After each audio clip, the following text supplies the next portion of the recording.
Sometimes I can feel it. It's in the blood. The love of violence, the thrill of battle, the intoxicating scent of sweet crimson spilling from your opponents on the fields of glorious battle.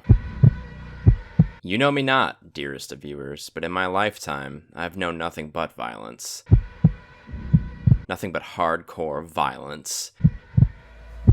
His voice is distant these days, but it's as clear as always. Blood for the blood god! We cannot deny our nature. Blood for the blood god! We all crave the blood. Blood for the blood god! Today, we'll be taking a look at a game that can appease that nature, one with so much blood that it could sate even the most bloodthirsty Cornate Berserker. That game, of course, is Mother Russia Bleeds. I don't think I've seen a game more tailor-made for me before. Mother Russia Bleeds is a side-scrolling 2D beat-em-up released in the year of our Lord 2016, developed by Le Cartel and published by, of course, Devolver Digital. The story of Mother Russia Bleeds places you in an alternate history version of the Soviet Union in the 1980s. I couldn't really tell it was an alternate history at first because it looks just as shitty as the normal Soviet Union. In this reality, the Union is ruled over by the Bratva, the Russian mafia, basically. Being run by a literal mafia has turned life into total hell for all the plebes around the country, so things are beginning to run towards a bowling point, and that, my friends, is the game's backdrop and where it all begins. In a humble little gypsy camp in some backwater territory, 4 fighters are preparing for a normal day, blissfully unaware of the trials to come. You have 4 characters to select from in Mother Russia Bleeds, each with varying stats and moves to bust out in a fight. All of these characters are experienced pit fighters as well, meaning they will definitely put the hurt on their foes in a fight. Sergey is your all-arounder, your Cody, your Axel. Doesn't excel anywhere, but is just good all around, your beginner character. Ivan is a walking condominium, hits like a dump truck, but is slower than molasses-coated shit. Natasha is your speedster and all-around bad bitch of the group. She moves the quickest, has an obscenely high jump, but is the weakest in terms of raw damage in the group. Hot as hell too, I can't even lie. Never thought I'd be into a grungy Russian brawler chick, but here we are. And lastly is Crazy Boris. What makes him so crazy? Honestly, I'm not entirely sure. I guess only wearing cargo shorts in the Russian winter is pretty nuts. He doesn't have any unique dialogue, though, that would make him seem crazy, like Krieg. Honestly, I'd argue the woman who bites people and tears their throats out with her bare hands is a shade crazier. Maybe he's considered crazy because of the Beavis and Butthead walk cycle. He is the one that has a sweet pro wrestling move out of all the cast members, though, so that makes up for it.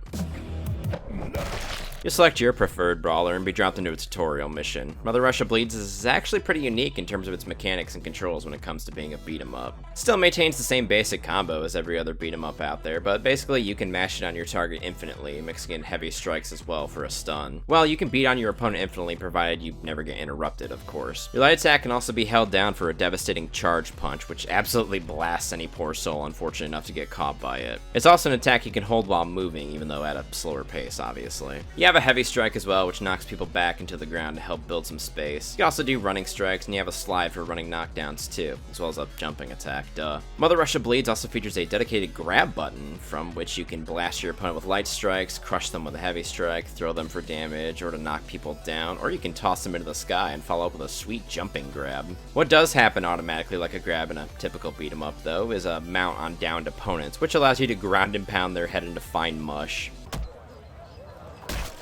Interestingly, Mother Russia Bleeds features a button for quick dashing, which is a great mobility tool, and it serves for a quick escape whenever you're getting swarmed by enemies. And even better, you can do your running attacks from this dash. It is an insanely useful tool, and one that's critical if you're going to make it through the blood-soaked streets of the Soviet Union. Mechanics learned, you begin your journey in your gypsy camp, meeting 2 other major characters. Mikhail, who is basically the community's father figure, and the dime store Che Guevara Vladimir, a man jonesing to lead the revolution in spite of his pacifistic nature. After a brief dialogue between those 2, you begin your average day of fighting the local jerk-off so you can earn your pay. So you beat up some hobos and knife-wielding crackheads to scrape out an existence, but uh-oh, the Bratva roll into your camp and tear gas the fuck out of everything, kidnapping Mikhail as well as your chosen character. Your body is dragged off to a secret lab where you're constantly drugged with an unknown substance over the course of a few months. Eventually, you regain consciousness, head throbbing, with nary a clue of where you are. So you bash down the door of your cell to get some goddamn answers and proceed to shake them out of the first chemist you meet. It's here in level 2 you learn about the second biggest component of the game's mechanics, the nefarious drug. Necro is the name of the nefarious drug coursing through your veins now, and it comes in a variety of neon glowing colors with with varying effects each. Each of these drugs do two things by default: heal you and send you into a berserker rage state where you move very quick, attack very fast, and absolutely annihilate foes when you beat on them. This berserk state also gives you access to a special fatality move, which is a nice little gory exclamation point that instantly kills a target.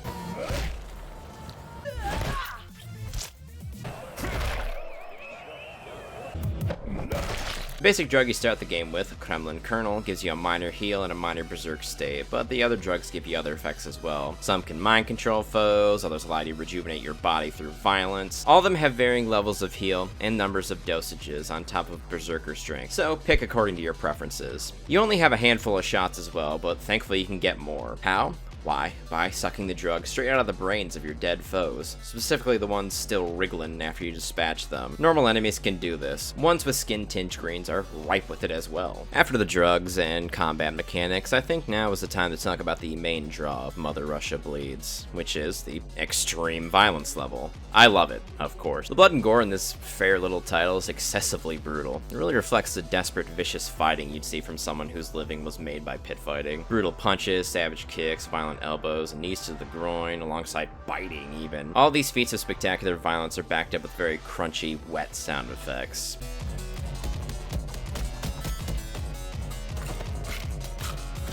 Entire skulls can be caved in.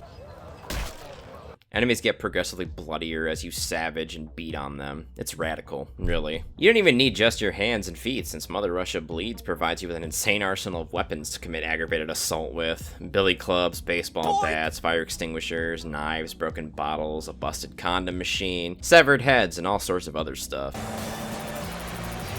I'm getting some Siphon Filter flashbacks here, so let's move on. On top of these melee weapons, you have a handful of guns, which blows targets' heads clean off, and really feel good to use as a result. Which, that is a trade-off, since if you decap a target, you won't be able to extract necro from their bodies. Trade-offs. Anyway, you'll bust up the lad that did those horrible experiments on you and escape into the sewers where you'll encounter legions of OnlyFans subscribers, and at the end run into your very first boss. Big ol' sewer mutant, of course. He hits hard and doesn't really flinch when you hit him back.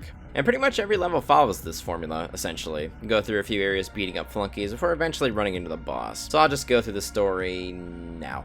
After navigating the sewers, you'll bust into a prison shower block and immediately get into a tussle with a bunch of enemies the Mother Russia Bleed wiki affectionately refers to as rapists. You'll thusly battle through the prison, acquiring the aid of a random prisoner, and later on inciting a riot. I like the riot segment since it's pure pandemonium with the prisoners and guards brawling with each other, on top of you just trying to escape the whole time. The boss here is the prison warden, who was actually kind of easy since I just shot him to death.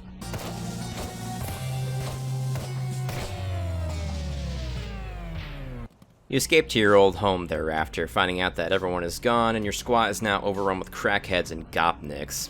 Can't imagine a worse fate for a place. You'll bust up these dorks before eventually doing battle with the gang leader who's been distributing the necro. Her boss battle is actually pretty cool. Yes, that is a lady. Also, the bald drug dealers are ladies too. Had no clue. Thought they were all dudes. Maybe having the poison jump kick should have tipped me off. But when you battle the boss dealer, you do it in a gigantic swimming pool with a thresher slowly creeping up on you. A thresher you obviously can throw people into, and you have to kick the boss into to kill. Cool boss fight, can't lie. Eat it, fatty! You leave your squat thereafter and meet up with Vladimir, who's gathered his followers and is heading towards the capital to kickstart the revolution. So you board the train and immediately get into a scuffle with some Bratva thugs and the train authority figures.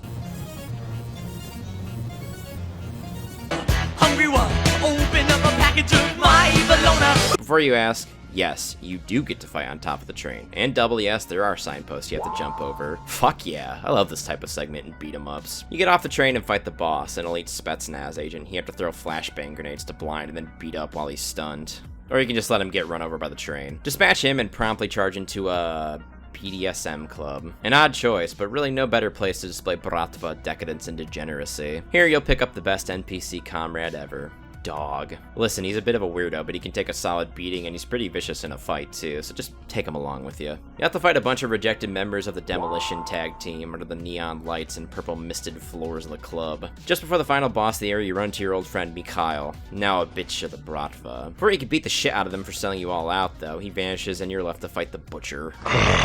fresh meat. Kill him, and from there, the violence begins to spill out into the streets of the capital city, with you eventually having to face down a phalanx of riot police while you're being backed up by Molotov-hucking rioters. This is a pretty cool set piece, to be honest, and I enjoy having some real backup for once. In the climax of the riot scene, you'll fight Dr. Robotnik and his mean bean machine using one of those explosive hammers like you'd see in those YouTube videos. After Robotnik's demise, it's time to head for the Premier's palace to finally set things right here in the Soviet Union. You storm into the parking garage into an apparent trap. Not much of one since you just beat your way out of it. Once again, you'll meet up with Mikhail, now disarmed, because he was doing his best to get the Bratva to forgive and forget you. Honestly, Mikhail, we didn't ask for that, and really, we're way past forgiveness for me at this point. Either I'm gonna die or they're all gonna die. You tell Mikhail to eat shit, and then you're funneled into an arena where you beat up more thugs and eventually come face to face with a fucking bear. Yeah, there had to be one somewhere in this Russian game, huh? You kill the bear, and Mikhail rears his ugly head again, admonishing you for the carnage you've caused and your complete lack of humanity. You berate him again for being a servant of the Bratva, and you order him to take you to them, which he does. On the elevator ride up, your addictions strike you once again, and Mikhail, terrified of your monstrous capabilities, on top of being scared of what the Bratva might do to you and him if you're both ever caught, takes his own life to escape the potential horrors and pain. Soldiering on, you begin a fight through the Bratva penthouses, battling the elite thugs who have the amazing capability called blocking. Advanced tech, clearly. You'll savage all these goons while the Bratva elite just watch in the background. Honestly, I feel like these people should probably be terrified right now. The revolution is here, and your heads are on the pikes next. Amidst this, though, your addiction to Necro really begins to worsen, and you'll be faced with the fleshy, nightmarish reality of this addiction for the first time. You have to bust through these doors before you're devoured by the horribly monstrous walls, while shades of your friends accost you in the final room before you snap out of it and continue on with your roaring rampage of revenge. The Bratva realize you're getting really close to killing them all and call in the big guns to stop you. That's right, they call in an Apache helicopter. An Apache helicopter has machine guns and missiles. It is an unbelievably impressive complement of weaponry, an absolute death machine. It gives up, though, and you're teased with a shark tank that you can't feed people into. Big missed opportunity here.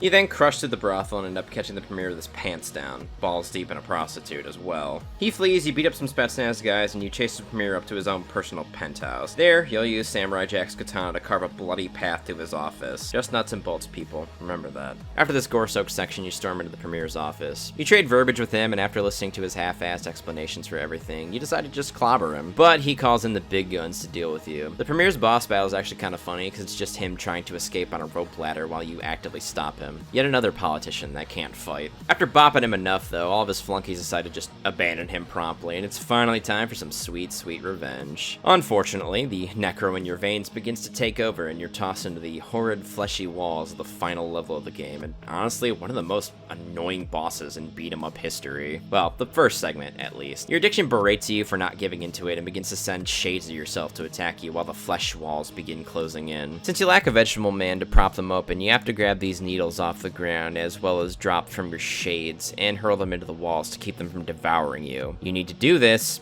18 times. 18.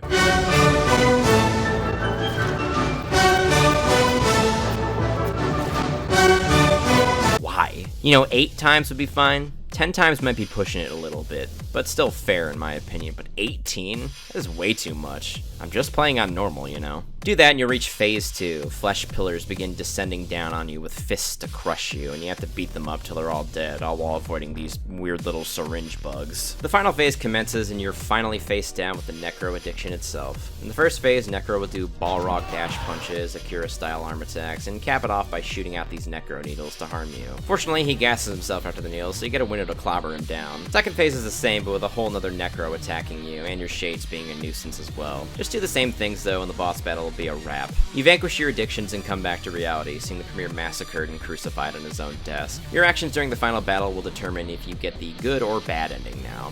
To get the good ending, you have to complete all phases of the final boss against Necro without using drugs at all.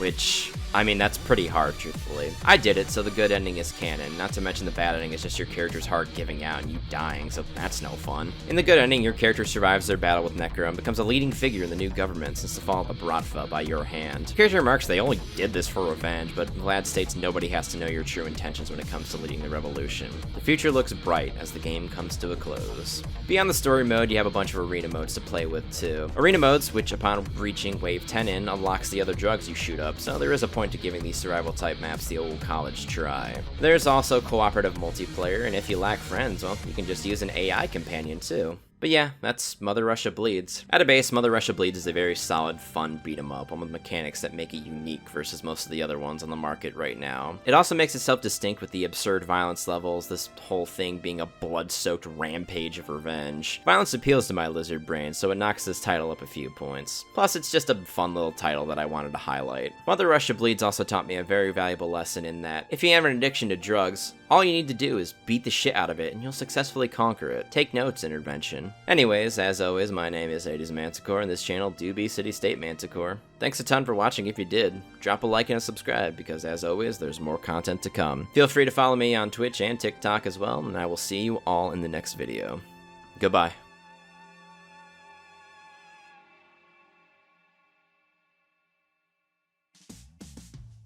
Ah!